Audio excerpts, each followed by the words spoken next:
Dream of Flying. Yes. One is, do they find that the film has come out as they have envisioned it? Oh, good question. You want them to answer that one first and then ask your Wow, it's Okay, so so the smart. question is, did the film come out as you had envisioned it? And Devin, if you don't mind hopping over to the other side there so she can see them when they're there. There you go, thank you. So yeah, did the film come out the way that you had envisioned it? Yes.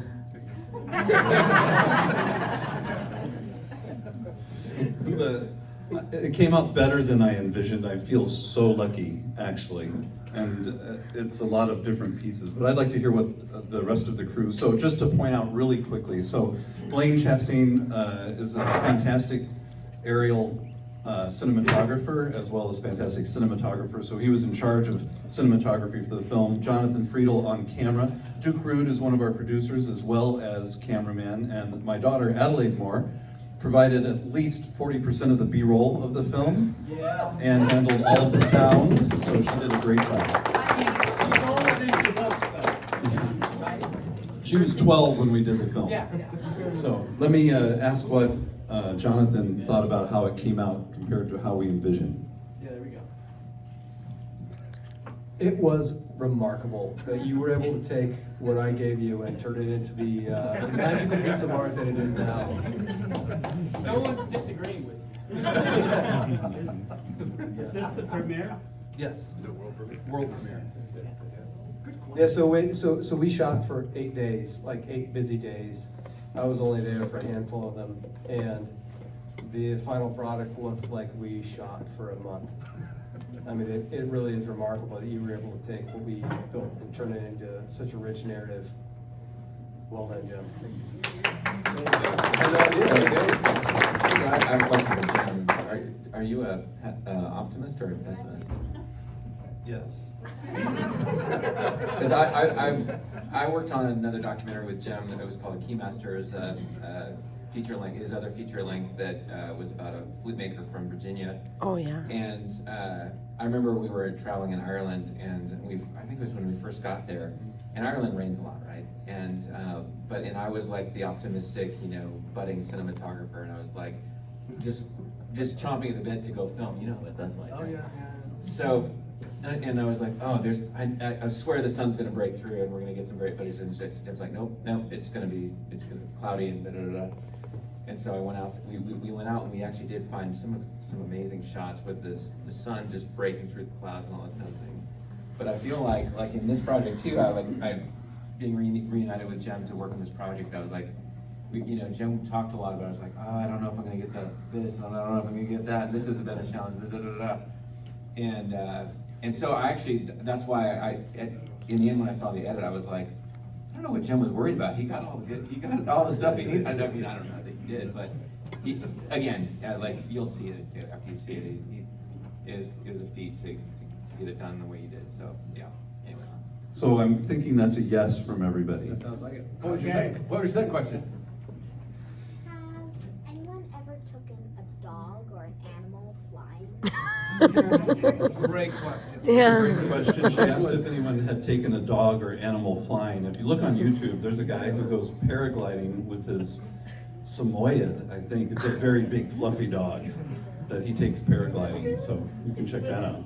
And way back, I don't know if anybody in the room remembers, aside from maybe Chris, but in Lookout Wild Film Festival, and Colton was there, Lookout Wild Film Festival 2014, we had a film about Osceola, the flying eagle that was missing a wing, and they had rigged up a hang glider, like hammock kind of, where the eagle could still fly. And so that was way back in our second year of the film festival, and there were only like 30 people here, so. Yeah, I got one over here, yes. Exactly, how long have you been dreaming of flying, Jim? How long has he been dreaming of flying? Exactly how long is the question. 53 years, 6 months, 12 days, 5 minutes. Well, Unpack that for us a little bit, yeah. Hold up. Didn't you say that didn't you used to have dreams of flying? But then when you started flying, oh shoot, I'm not gonna, never mind. Never mind, there's nothing to see here. No spoilers here, okay, all right. Yeah. Sure. Graybeard did not see the movie until right now. Has your main star seen the movie? He did get a chance to see the movie when we did the final cut. Before I surprised him in public.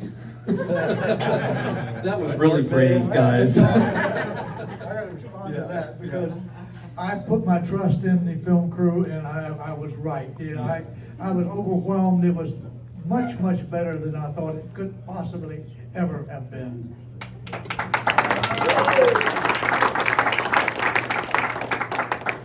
We've got about 6 or 7 minutes left. Anybody else, any other questions from the audience? Oh, yes. I have a question for Adelaide. Okay, for Adelaide. Adelaide, how many hours did you put in on this? How many hours did you put in on this film, Adelaide? It's I'm just not a- sure. I was out every single day with everybody 14, 15 hours a day, filming mostly B-roll. So however long they did it. Are you gonna make your own films? I already am. Oh, well, great. Well, that leads us to the next. Yeah, right. Well, let's start down there on the end, and anybody who's got a project that they're working on next, kind of let us know what's next. Maybe we can wrap up there. But does anybody have anything they're working on for their next project? And we'll just come on I down the don't have a line. project, but I was just gonna say that if you're sitting out there thinking that your film was awesome and it showed here already, you're right, because there have been so many great films. When you go to the bathroom, like I do a lot, and you ask people, because I have to, not because I'm lingering, okay? And you ask people, and they all have different films that are favorites. And I was talking a little bit earlier about how, unfortunately, we all rank things, like what was the best film, but it's different for different people, but they're all, really good. I mean, riding a bike, 2,000 miles, who can't do that? But, it's a joke, unless anyone's armed. But yeah, just so, really high quality, engaging films that, when you look at them, my sort of standard is, would I be happy to have made that? I'm like, yeah, every one of them. So if you need somebody to work on your films, just give me a call. I too had some good film conversations about them, except I led them with, "Are you enjoying the show?" And that was not the time or the place to start a conversation with that phrase. So, anybody else have? Anybody else teach me how to have them? Never mind. Well then, sidetrack. Anybody else have another project that's coming up that they want to talk about? Alex, you must know us. So, if you haven't gathered by now, Amy and I are a team, and our company is called Wilderness Mindset, and we're making a few different films right now. So we have 2 others in the works. I'll talk about one, I guess Amy can talk about the next. Another one is about the American Perimeter Trail, and it's about a guy named Rue McKenrick who is creating the American Perimeter Trail, and it's a roughly 14,000 mile long route around the entire perimeter of America, and he just finished hiking it, and it took him 3 years. So, pretty monumental task that he's doing, and his reason for doing so is because he wants to create a conservation corridor around the entire country. So that'll help protect that land and bring recreation opportunities to all kinds of states. A lot of these states don't have a lot of recreational opportunities in them, so he's kind of trying to bring this to the whole country. Hopefully coming to a Lookout Wild Film Festival near you. Yeah, that sounds like good.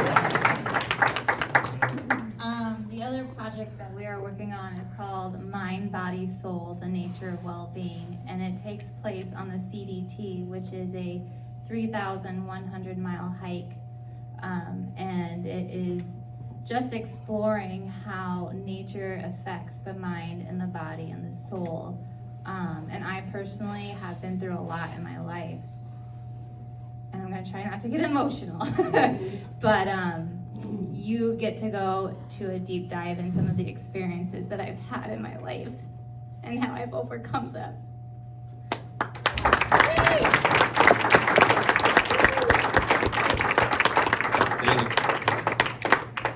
I'm gonna finally take my paddle down the Mississippi.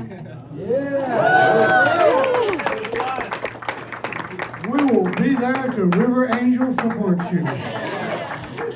There you Can you go. tell them what you're gonna take with you? My cello. Wait, say that part again? I'm taking my cello with me. Your cello with you. Say He's more. taking his cello. Yes, say more. Say more. So I gotta do something. I can't just do the paddle. I thought if I'm gonna film it at all, I have to, I don't know, do something additionally. So I decided to bring my cello. I have a carbon boat and my carbon fiber cello. So I hope both can withstand the mighty mists. How about that? Good idea.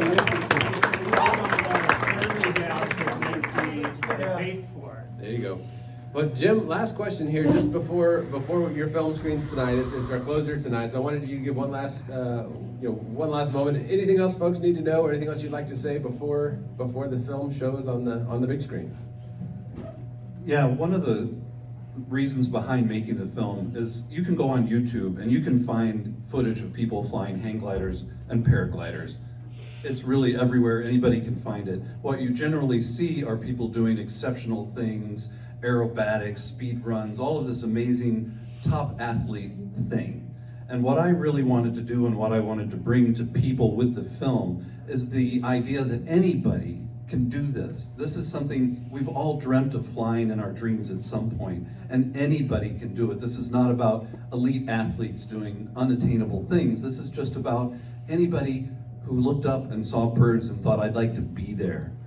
You can do it. And so I hope that that's what we accomplished with the film. In the end, at the end of the film, if you get to stay and see it, that at the end of it, you think to yourself, I could do that. Even Thank you all girls for can coming do out. it. We get to see the film. Like everybody else, thank you. Amazing job, guys. Thank y'all so much for being here.